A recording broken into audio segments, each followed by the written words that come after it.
माता की। मेवाड़ की आवाज दिल्ली तक जानी चाहिए। भारत माता की। मित्रों,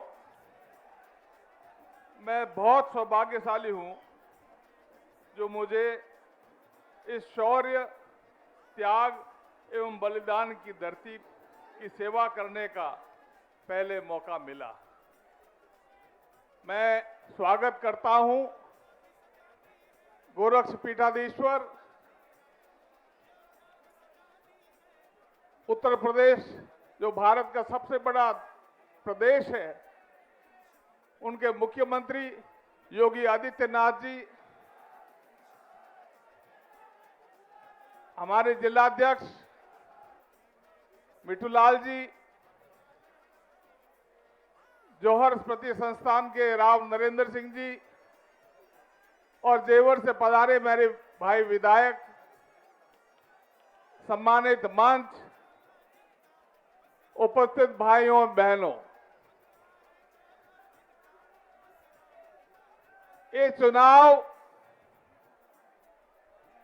कोई कुंभ का मेला तो नहीं है, हर 5 साल में आता है। लेकिन ये परीक्षा का चुनाव है।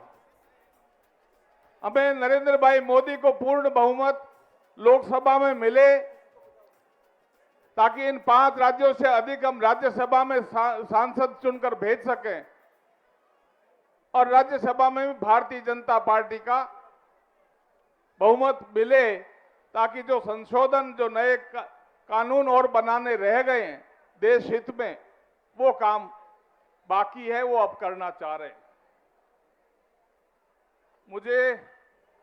मैं पार्टी का सिपाही हूं। पुनः पार्टी ने मुझे यहां आपकी सेवा करने के लिए भेजा है। चित्तौड़ की धरती ऐसे ही नहीं मिलती है।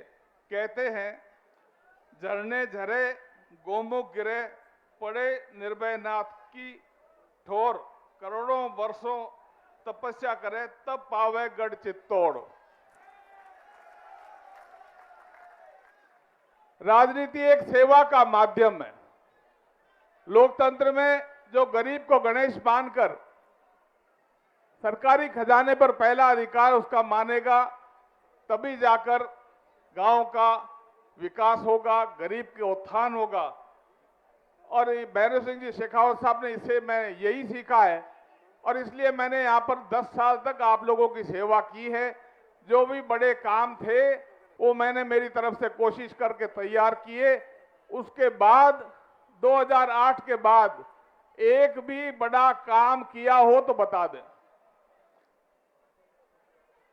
अभी तो चुनाव दूसरे, अब तो जीवन का चुनाव है, शराब का चुनाव है। भारतीय जनता पार्टी के कार्यकर्ता बंधुओं और यशस्वी श्रोताओं, कार्यकर्ता बंधुओं, इन चुनावों में हम दिखा देंगे। मेरा 7वां चुनाव है, मैंने एक बूंद भी शराब किसी को वोट के लिए नहीं पिलाई। और मैं ये भी कहता हूं कि वोट खरीदने के निमित्त मैंने एक नया पैसा भी किसी को नहीं दिया। ये मेरी चित्तौड़ की धरती है। लेकिन व्यवस्थाओं का बहुत बिगाड़ा है, गुंडागिर्दी आम हो गई।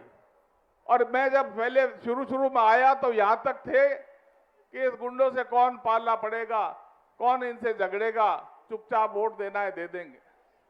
मैं गांव-गांव गया और सबको कहा कि अब नरपत सिंह आपके बीच में आ गया, आपको किसी बात का भय नहीं होना चाहिए, डरना नहीं चाहिए। गुंडागिर्दी इस आलम पर आ गई कि यहां पर मोहम्मद अतीक जैसे कई तैयार होने लगे।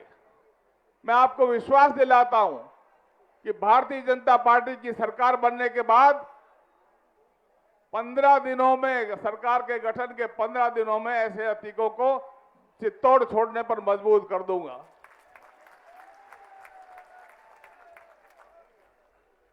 झूठे मुकदमे लगवाने आम बात हो गई। एनडीपीएस की धारा 9(8)(29) इसका दुरुपयोग करने का काम आम हो गया, क्योंकि सरकार यहां पे कांग्रेस की थी। बंधुओं, मेरे समय में 10 वर्षों में केवल एक ही मामला झूठा बना था और सतीश मीणा उसमें सीआई था। इंक्वायरी हुई, इंक्वायरी के बाद में उसको नौकरी से बर्खास्त किया है। बंधुओं,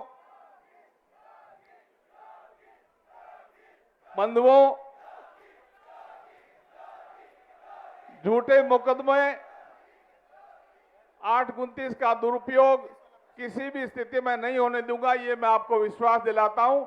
और प्रॉब्लम ये कोई जो खड़ी हुई है, ईमानदार अधिकारियों को यहां पर लगाऊंगा ताकि यहां पर प्रशासन भी ईमानदारी से चले। उत्तर प्रदेश में जैसे गुरुजी ने मुख्यमंत्री रहते हुए गुंडागर्दी को कंट्रोल किया है, मैं इनसे मंत्र भी मांग लूंगा कि वो भी बता दीजिए गुंडों को राजस्थान में जगह नहीं होगी। ये आपको विश्वास दिलाता हूं। आप लोग इतनी संख्या में पधारे, मैं आभार प्रकट करता हूं। और अब जाकर 2-3 दिन बाकी रहे, उसमें मेहनत करके भारतीय जनता पार्टी के पहला नंबर का तो बटन, पहले नंबर का ही फूल और प्रत्याशी भी पहले नंबर का ही है। ये दोनों तो एक सांपनाथ है, एक नागनाथ है, और इससे जहर से बचाने के लिए भारतीय जनता पार्टी ने मेरे को भेजा है। मैं मेरा राजधर्म पूरी तरह से निभाऊंगा, ये आपको विश्वास दिलाता हूं। आप लोग पधारे, योगी जी यहां पे पधारे, बहुत बहुत आभार प्रकट करता हूं चित्तौड़ की वीर धरा की ओर से। बहुत बहुत धन्यवाद।